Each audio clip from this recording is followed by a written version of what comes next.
what's make a माङ्गा masterpiece त्यसको story त्यसको plot त्यसको आर्ट स्टाइल आजदेखि हामी स्टार्ट गर्न लागेको छौँ बेगा बन्ड हेरौँ यसलाई मास्टरपिस किन बनिँदो रहेछ यो माङ्गा बेस्ड हो जापानिज लेजेन्डरी सोर्सम्यान मियामोटो मुसासीको लाइफदेखि जो आफ्नो जीवनभर अनडिभिडेड थियो सो लेट्स बिगिन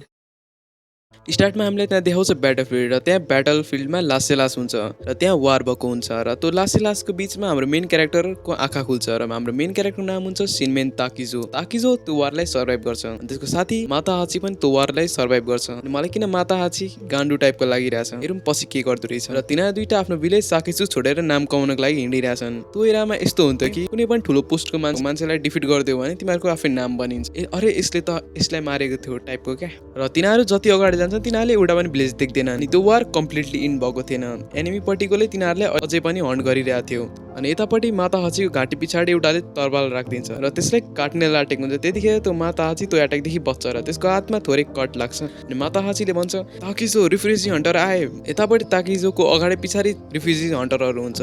अनि ताकिजो एउटालाई दामी हेडबट दिन्छ र अर्कोको टाउको समातेर रुखमा बजाइदिन्छ एउटाको माथि यत्रो ठुलो ढुङ्गा फालिदिन्छ र त्यसको टाउको बजाइदिन्छ यसको टाउको त पिच्काइदिन्छ र ताकिजोले तिनीहरू सबैलाई हराइदिन्छ र दुईजना जति अगाडि बढ्छन् त्यति लास मात्रै हुन्छ र तिनीहरूले एउटा पनि भिलेज देख्दैनन् र दुईजनै त्यहाँ बेहोस हुन्छ र त्यहाँ एउटा केटी आउँछ आकेमे र त्यो केटीले माता हाची र ताकिजोलाई बचाउँछ र आफ्नो घर लान्छ र ताकिजोको आँखा खुल्दा त्यो एउटा घरमा हुन्छ र जब माता हाची भन्छ र माता हाचीले डिनाइ गरिदिन्छ किनकि माता हाचीले डिनाइ गरिदिन्छ अनि भन्छ यिनीहरूले हाम्रो यत्रो हेल्प गरेको छन् अझै एक दुई दिन यहीँ बस्यौँ त्यही माथि बाहिर रिफ्युजी हन्टर होला अनि ओकोले पनि ताकिजो तिमीहरू दुइटा यहीँ बस्छ अनि दुईजनामा एकजना आकेमीसँग बिहे गरेर यहीँ बस्छ भन्छ अनि त्यो सुन्ने बित्तिकै माता हाची डिनाइ गरिदिन्छ किनकि त्यसको फियोन्से हुन्छ त्यसको भिलेजमा अनि ताकिजो बाहिर आउँछ र मसरुम टिप्दै गरेको हुन्छ तर ताकिजो पोइजनस मसरुम मात्रै टिपिरहेको हुन्छ त्यतिखेर आकेमी आउँछ र भन्छ यिनीहरू पोइजनस मसरुम भनेर अनि हामीलाई तिनीहरू दुइटाको कन्भर्सेसन देखाउँछ र त्यतिखेर अनि आकेमीले भन्छ ताकिजो तिमीहरूले हामीलाई केही क्वेसन सोधेको छैनौ भन्छ अनि ताकिजोले कस्तो क्वेसन भन्छ माउन्टेनमा हामी के गर्दैछौँ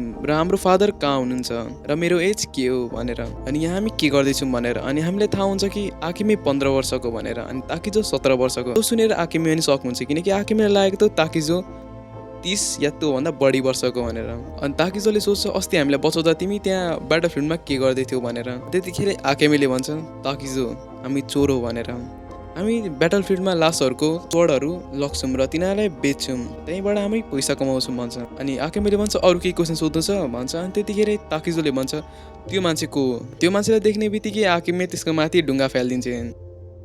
तिमीहरू यहाँसम्म पुग्यो भने तिमीहरूलाई धन्यवाद र यसको अर्को पार्ट भोलि आउँछ त्यसको लागि सब्सक्राइब गर बाई बाई